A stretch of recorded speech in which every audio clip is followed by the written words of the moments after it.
find myself doing this walk about 10 times a day. Fortunately for me, Mum's house is just across the road. She's a super chef. She's the best chef in my life. I've learned a lot of what I know from her. Today, me and Mum are cooking aloo parathas. We're going to start by making a dough for the parathas. So we start with some chapatti flour. And then Mum adds oil because she's taught me if you add oil, it gives a really nice softer texture to the dough. And then some water. So Mum's taught me you start off using your fingertips to knead, and as the dough starts to firm up, you add a little bit more water, and then you start to use the whole of your hands in the kneading motion. Today we're stuffing them with potato, but I love cheese parathas stuffed with cheese and onion, and then I also like it stuffed with keema, so I've done some keema for myself for a little bit later. Even though it's got no proving agent in, you still need to leave that dough to prove so that when you kind of roll it out, you get nice clean edges. So it's nice and soft, just as we want it. Mum's left me to grate the potatoes. I'm a commie chef today. She says that if you grate the potatoes, it's a better texture as opposed to kind of mash them. And now we're going to add our masalas to this. So first we add salt, about a teaspoon of salt, half a teaspoon of red chilli, garam masala, the secret ingredient, green chilli, finger green chilli, these ones. I was quite intrigued when you told me you add lemon to parathas, but then I tried it and they were good parathas. So some coriander, which gives a nice zesty taste. Anything else in there, that's it. So it's quite a simple recipe, isn't it? Yeah. It's literally chili. Some people add onions, but it's your preference. You make me cheese and onion ones, I love those. Yeah, you can add cheese. Okay, so I'm going to put keema in my one. So I've done some, this is just lamb mince, which I've cooked in a frying pan, added a tiny bit more seasoning and some pepper, that's all it is. And this is like keema and potato mixed together. So we can have aloo parathas and we can have keema and aloo parathas as well. That's enough? Yeah. And now we can start rolling and stuffing. We're now going to start to roll and stuff the parathas. I'm going to do my keema ones and Mum's going to do the aloo ones. And this is something that Mum's taught me again, that it's easier to stuff if you make two round balls. This is like a competition now. Yours are going to be better than mine. Wait. Okay. So you're just rounding them. Nice clean round ball is what you said. Okay, like that. And the same again. So I find it easier to stuff my paratha like this. This is how Mum has taught me. At the restaurant they do it a little bit differently. They roll out a whole piece of dough and then they put the stuffing in the middle and then they close it like you would a dim sum and then start to roll it. But I just find this is so easy. So in the flour, down, and then with your fingertips just make it a little bit bigger. And the same with this one. Alright, Mum's ahead of me.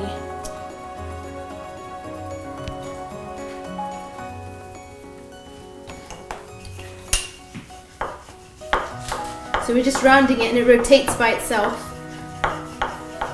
And I'm not putting too much weight on the rolling pin, but at the same time I do need to put a little bit of weight. And if it sticks to the surface, you just want to add, or you just want to dip it into the flour. Alright, Mum's making me look really bad here. 1 second, she's ahead of me. This is like a race, it's like a competition. It's because Mum's quiet and I'm the one talking and now I'm behind. Alright. Is it just excuses, Mum, is it? Yeah? Alright, I'm almost at the same stage as you. Alright, and then... So this is enough keema for about 2 parathas and that's enough for about 2 as well, isn't it? So you put it in the middle.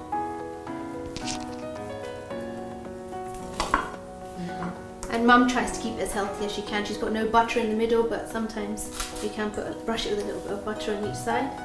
But then she's feeding it like this. I just find this way is so easy when you're making stuffed parathas. Okay, and then dip it in the flour. Oops, dust it with some flour. And now the roundest one is the winner. Yeah, Mom? Okay? Alright. I think Mom's won. And sometimes the filling can come out the edges.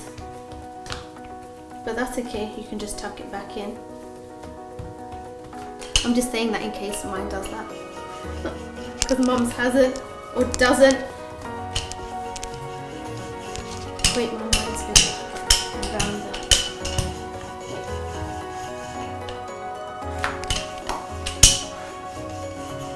Look, we finished at the same time. Whose is rounder? Ta-da! Okay. So the tawa's hot. We've left that for about 2 or 3 minutes just to heat up. Which one are you doing, the veg one? The vegetarian. Okay. Mum's vegetarian, so she can enjoy her aloo paratha, and then my one is the one with the keema and the potato. Mum is super mum. She never stops cooking, even though she works. She loves cooking. Our house is always full of food. Whenever I'm hungry, all I do is knock on the door and Mum has food ready for me. It's great. Okay, so it's cooked on, well, semi-cooked on both sides, and that's when you add your vegetable. Yeah, your vegetable oil blend, or your ghee, or your butter if you want to be really naughty. And as it starts to sizzle, the same on the other side. And this is where you can really smell the aloo paratha. Oh great, Shrek's home. There goes my paratha. My brother's home. Okay, that's done.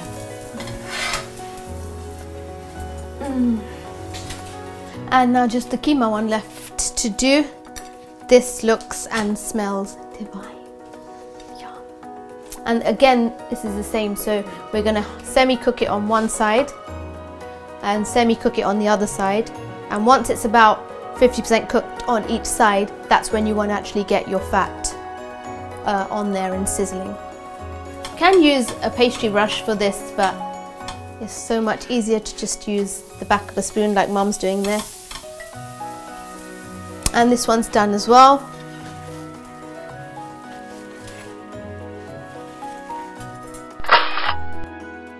Alright, so we've made some delicious stuffed parathas. Mine is with keema and potato, and Mum's is her vegetarian one.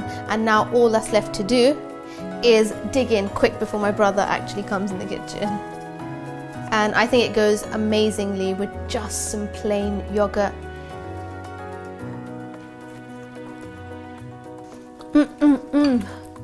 It's absolutely delicious. Mum's cooking, always the best.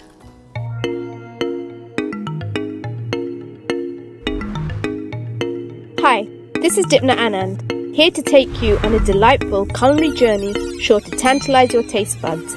Being born and brought up in and around a family of chefs and foodies, my passion for food whilst growing up grew stronger and continues to shine. My chef career has enabled me to produce restaurant-style dishes, and I also love to cook at home.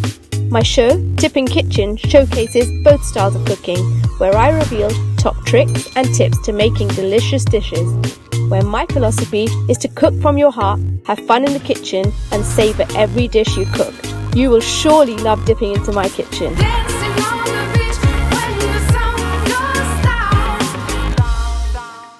Welcome to Dipping Kitchen. I'm Chef Dipna, and today I'm going to be sharing with you some of the recipes taught to me by my mum. So to begin with, let's start with a lovely meat kofta curry. What we need to do is spice up some lamb mince. We're going to add some ginger garlic paste to the lamb mince. This is for the kofta balls. We need some green chilli. We've got about 2 fresh green chilies in there. Some coriander. We're going to be adding coriander to the curry as well. Some cumin. Some coriander. We need some salt. So this is about 500 grams of lamb mince, so about 1.5 teaspoons of salt. A little bit of turmeric for colour, although we are going to add that to the curry as well. And some red chilli powder for a nice spicy taste, followed by some black pepper, a touch, And then with your hands, you're mixing all of the ingredients together to combine as well as you can. So out of this mixture, we should be able to make about 12 kofta balls. In the curry, I'm also going to add some egg. So it's a really, really tasty meat kofta curry. One of my favorite dishes that Mum makes for me at home. In fact, you can eat this with some chapatti, great with a naan bread too, or some boiled rice. Okay, that's combined together really well. And all I need to do now is moisten my hands, some water, and this will just help you mold the kofta balls. So you need about a golf ball size. And all you're doing is just rounding them using the palm of your hands. And about that size is great. So I'll get cracking on those.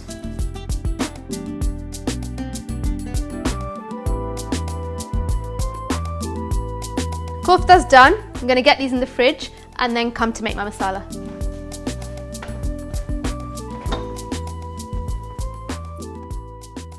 Start with some vegetable oil in the pan. Wait for that to heat up for about 30 seconds. Keep it on a medium heat, and then we're going to infuse that with some cumin.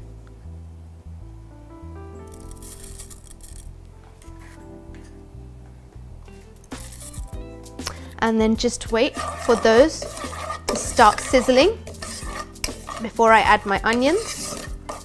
And at this stage, you can slightly turn your heat up.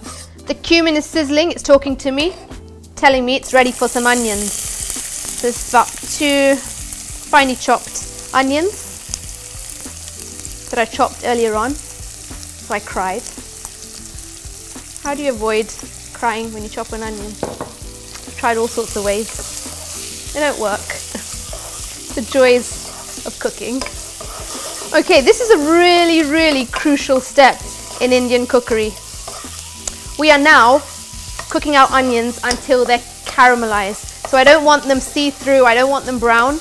I want to really caramelize them. And that's the most important step in perfecting a curry. This is going to take a good 10 to 12 minutes on a high heat. These onions are perfectly cooked. Lovely caramel color. And now we need to go in with our ginger garlic paste. So we have put ginger and garlic in our koftas.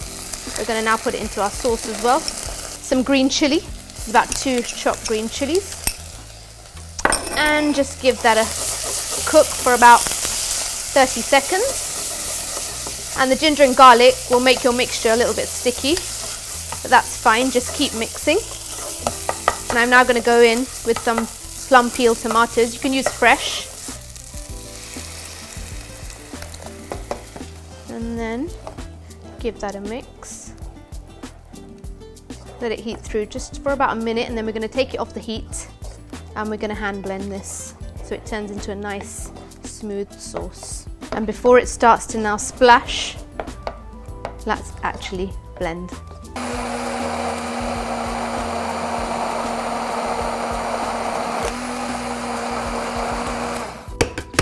And that's perfect, really, really nice and smooth. And now just before I get it back onto the heat, I'm going to bring my saucepan over here, get my masala back in the saucepan. And this is a little trick. Before putting that sauce back onto the heat and having it firing at you and spitting, the joys of cooking Indian food, I add my masalas now. So firstly, some salt. Remember, we have seasoned our koftas, so go easy on the salt in the sauce. Turmeric for colour. Turmeric in our cooking gives a nice vibrant orange colour to the dish. Some red chilli. We've added cumin seeds. We're going to infuse it with a little bit more cumin powder. Give it a mix.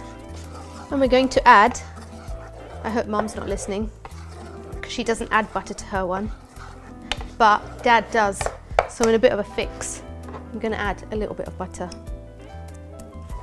I can't please them both. I'll try to. Okay, I'm back on the heat, and now that will start to spit at you. So it's good to get the lid on there and keep checking it every 1 or 2 minutes. Okay, I've just lowered my heat. I'm going to add some water, which stops the masala from sticking to the bottom. So just a little water in there, be really careful. And it's just going to spit. So what I'm doing is shaking the pan. And then if I am opening it, I'm kind of opening from the side, giving it a stir.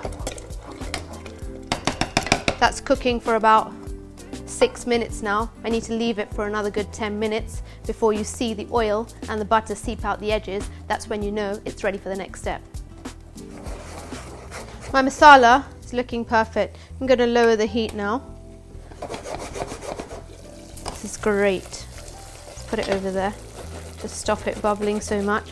You can see now the texture of this masala has completely changed. The oil has started to seep out of the edges. It's almost as if it's split. That's perfect. That's just how I want my masala. So every time you cook curry, remember it's important that your masala splits before you move on to the next stage. So this is a kofta curry. I'm going to now add the water I need to actually turn this into a nice curry dish.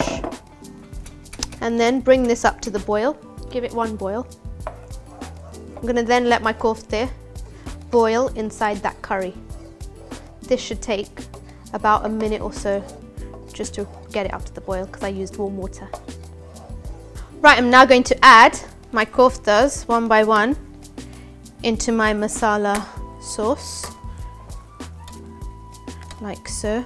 In about 15 minutes, the koftas will have stewed nicely in the gravy. We'll then add the boiled eggs, and at this point you don't want to use your spoon too much to turn them, and we'll put the lid on it, and that will take now a good 15 minutes to cook, so I have time to make some chapattis. So when I was cooking at home with Mum, you saw us make the chapatti dough. We're using the same dough. I've made up some from before, and I'm just going to start rolling out a few chapattis. So what you want to do is round the ball like so.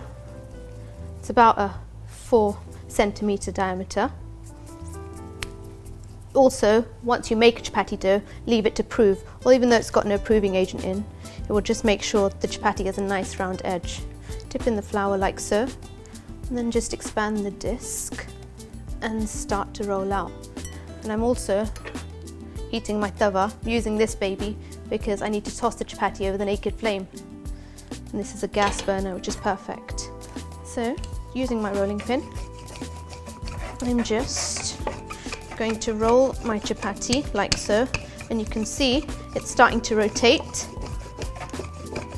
And this just comes with practice. So you need to get this onto a hot tawa. In regards to why it's turning by itself, I am applying some pressure, not too much, and that's allowing the chapatti to turn just as we want. That's perfect. And imagine when Mum has guests come over and she has to make 20 of these. It's quite time consuming. She's really fast at it though, much faster than me. I'm just letting my chapatti cook on one side, half cook on one side, and then I'll turn it over, half cook it on the other side before I start to toss over the naked flame. And I can roll another in the meantime. Better not forget about my koftas at the same time. Let's give them a mix. Ooh, really lovely. The koftas cook so well inside that gravy. Really, really nice. All that's left to go in there are the hard-boiled eggs. And then the finishing touches, your garam masala and your fresh chopped coriander. I can see one side's already starting to bubble, so I'm going to turn that over. My mum uses her hands. I try to as well. So as you see these brown marks start to form on one side and then the other, that's telling us that the chapatti is ready to be tossed over the naked flame. Just like so. And Mum said if it puffs like that, it just means a person eating it is hungry. If it goes nice and puffy, that's what they say in my culture. Okay, and that's another one done. Get that on the heat as well, shake off the flour. on there like that. And this one I can just brush with a little bit of butter. You don't have to add butter, but I can't eat a chapatti that's dry. Is that really bad? And that's all ready to toss over the naked flame. The person eating this one is not as hungry. Oh, maybe they are. And if you don't have a gas burner, you can do these just on the tawa, pressing down with a tea towel, and they will also rise. These have been cooking now for a good 15 minutes. I've done 5 eggs, so I'm going to get those in there as well.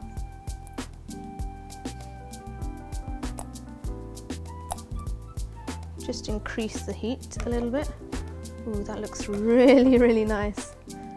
Give it a final boil for about 2 minutes before I add my finishing touches. This looks absolutely delicious. All I need now, my finishing touches. So garam masala, always added at the end of the cooking making process, so that all that flavour is retained. And this is our special 15 spice garam masala, my grandfather's recipe. And then fresh chopped coriander, just to finish. Give it a final mix for 30 seconds. And you can already see those kofta are perfectly cooked and the eggs heated through as well. All set to plate up. Got some lovely eggshell ceramics. 1 egg is good for a portion. 3 koftas, enough for 1. 1 more in there, great. And some what we call tari, gravy. It's a nice generous portion. 1 more.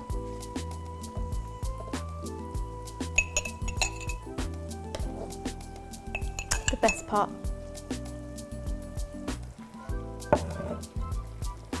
Garnish like that. Lovely. Kofta curry and chapattis done. Save the best till last. This one's a vermicelli milk pudding with almonds and pistachios. I'm gonna start with some butter in my saucepan and just heat that through for about 30 seconds. And we're gonna get our vermicelli in there. Once it's heated, that's heating up quite nicely, quite quickly as well. Get that all in, like so. And we're just gently browning our vermicelli in the butter. This is another dish that my mum taught me. Really nice, creamy dessert made with vermicelli, butter and milk, and then some almonds and pistachios for flavour and texture. So these are just going to take about a minute or so just to get some nice colour on there. And once we've achieved that colour, we'll add the milk. It's about 2 litres or just under of milk. Try and get as much as I can in that saucepan, make a nice big portion. That's already got a really nice golden colour, and I am now going to add my milk. So really gently just pour that in.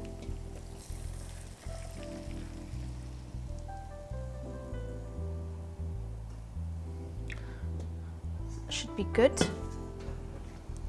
And then we are boiling that, and that will take about 15 to 20 minutes. We'll then add the sugar and a little secret that my mum taught me, some custard powder to thicken it up. So keep stirring for about 15 minutes.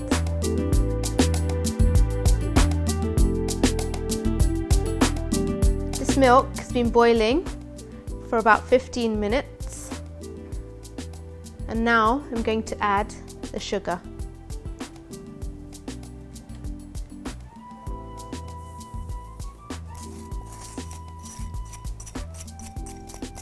Just let that dissolve into the milk. It's already really starting to thicken up. Just going to lower the heat slightly on this as well.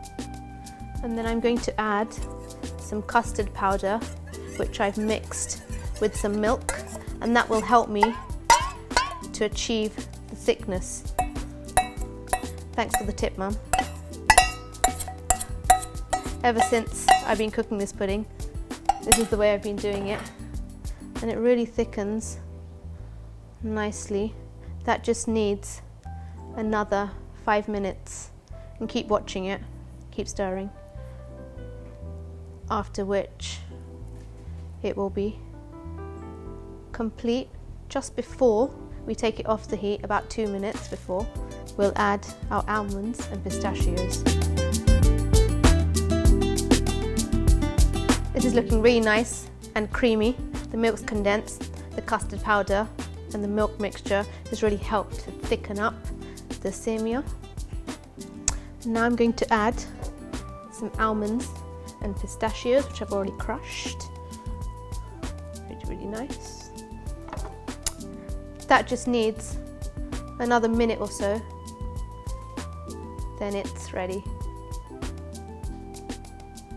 I'm going to garnish this with some lightly toasted almonds and a little bit of coloured vermicelli. This is cooked to perfection. I'm ready to serve up.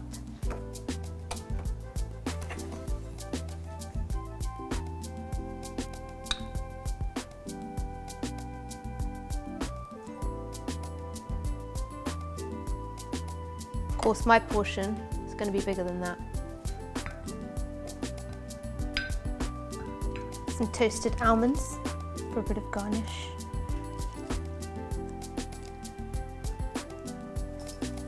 And some coloured vermicelli, which I've dry fried. Perfect. Vermicelli milk pudding done. Time to taste.